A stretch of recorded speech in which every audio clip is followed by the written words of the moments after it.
So I sent some questions to Inspiring Philosophy, certain challenges I wanted him to answer, and he responded to them. So thank you for doing that, man.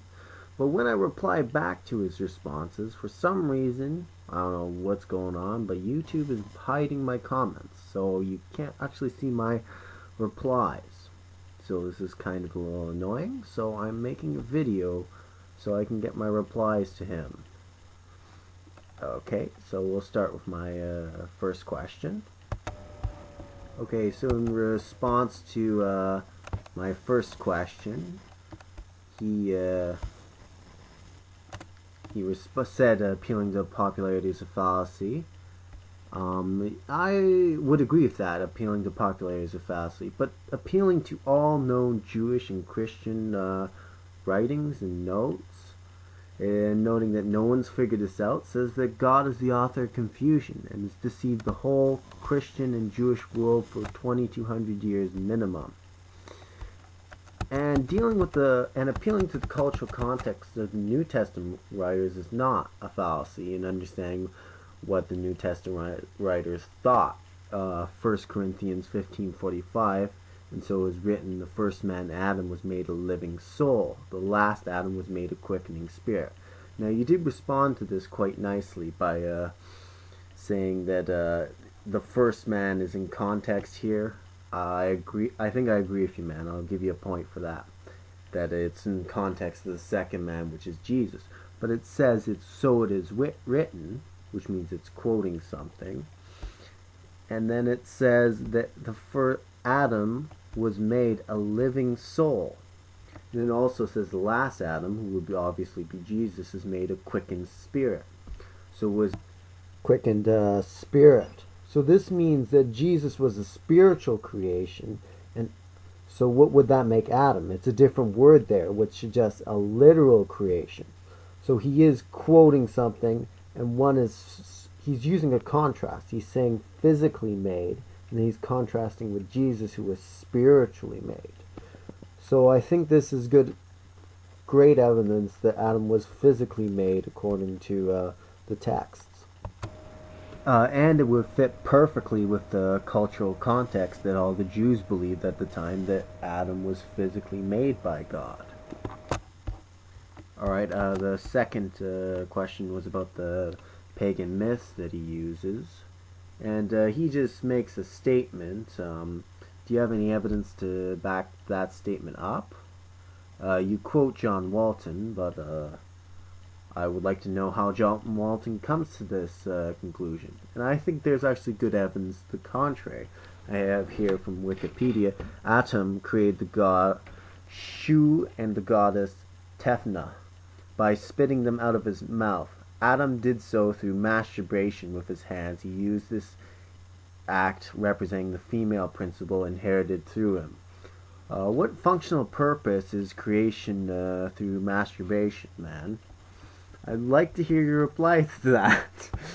As Michael Heiser notes, when you read ancient creation counts, we see creation by sex, semen, blood, the ground, water, air, across the board. And in this instance, the ancient Israelite material is somewhat exceptional.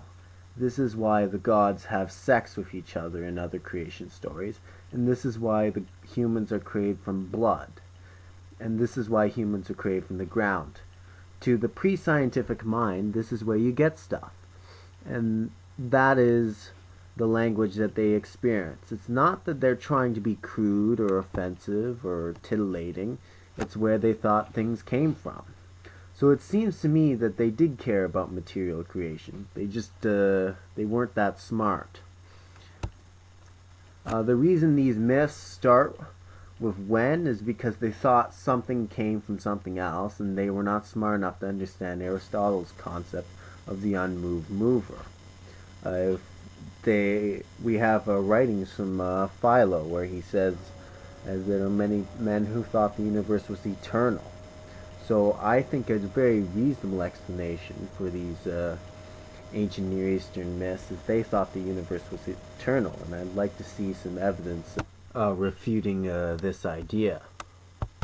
Okay, I'll give you a half point on this one because you cited me Robert Homestead's paper, and I'll say that maybe this could mean non-absolute beginning, but how would it be written if the author wanted to do 7 literal 24-hour days of material creation that can be understood in that way? In other words, what is the Hebrew word for material creation? If the author wanted to express a literal 6-day creation event, how else could it be written? In your response, you cite this, so this is a half point here, but you don't address ever the rest of it. And John Walton, in one of his Biologos interviews, responding to the question, he said that why can't to the question as to why it couldn't be thought of as both a material and a functional creation, and his answer that there was nothing wrong with it, except for the fact he thought he couldn't assume it in certain areas. So it means that the author literally wanted to communicate 6 literal days of creation, of material creation. There was no better way they could have done it. And with regards to Robert's paper, it doesn't really matter, because if we look at the context of the New Testament, it informs us, like the writings of Josephus show us, that Jews in the 1st century Palestine thought Genesis 1:1 was the literal first act of creation. So when we see Hebrews 11 or Colossians 1:16 or John 1:1, logic tells us we should take the cultural context in that they are affirming this worldview. Okay, so I got a little more cockier here, and I told him if he could refute my next 4 points, I would publicly apologize to him and take my videos down. So my first question would be Acts 17:26, as you see above, and then he responds to it. And so I would say, okay, well, where do you think Paul's getting this idea from? There are no geneticists back then, so probably got this idea from Genesis and from the Jewish culture of the time that would have believed that this to be either Adam or Noah that's one person descendant from.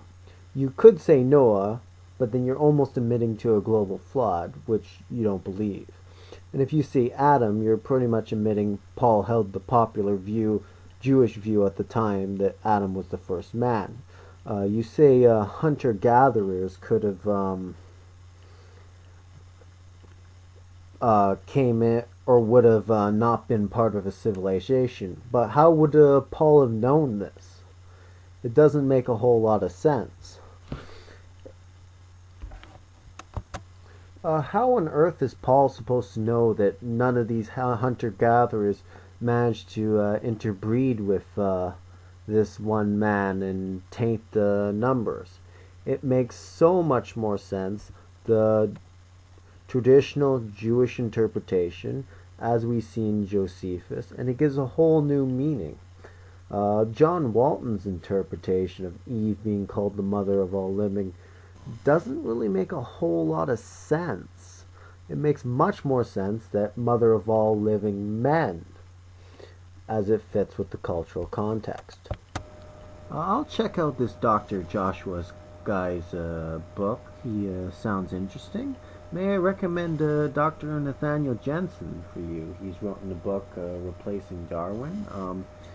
He's argued the 3 main haploid groups that evolutionists refer to as L, M, and M are really the 3 wives of Ham, Shem, and Japheth. And he's made some testable predictions with regards to evolutionary mutation rates on the basis of there being a young Earth. So I'll check your guy out, and maybe you can check my guy out. Okay, good point here. I screwed up on this one, but you still have the problem, as I mentioned earlier, that says, so it is written. Okay, so it's quoting that the first man Adam was made a living soul. So there's that problem too, and it contrasts with Jesus being made spiritually. So if in this context God is wanting to describe, or Paul is trying to describe, that Adam was made spiritually, he could have said it just like Jesus, but he contrasts with him. suggesting a material creation. As we see in the next two verses, Paul affirms this, that Adam was physical, and then after what came was spiritual. The first man is of the earth, the second man is the Lord of heaven. Okay, so some good points to my question that Inspiring Philosophy makes. The first point he makes is that he argues that this is the Corinthians arguing this in this passage, not necessarily Paul. And we'll go with this interpretation. It makes complete sense to me. So all we have to do is show what the Corinthians are actually saying, and then see if Paul affirms what they're saying as being true or disagrees with that. Also, what he says about ancient people believing this, that's true. I agree with that. Yep. But when we look at the verse prior to it, it does seem to me like a creation reference, because he is in the image and glory of God. And then it says woman is in the glory of man, which is wrong. But you could see the Corinthians justifying this by saying, for man is not made from woman, but woman from man. That's very clearly to me a reference to Adam and Eve. The very next verse is also a creation woman reference. Neither was the man created for woman, but the woman for man. This is referencing the creation, because it was Adam that was made first, then Eve. And you would see how a very patriarchal society would have thought of this in those terms.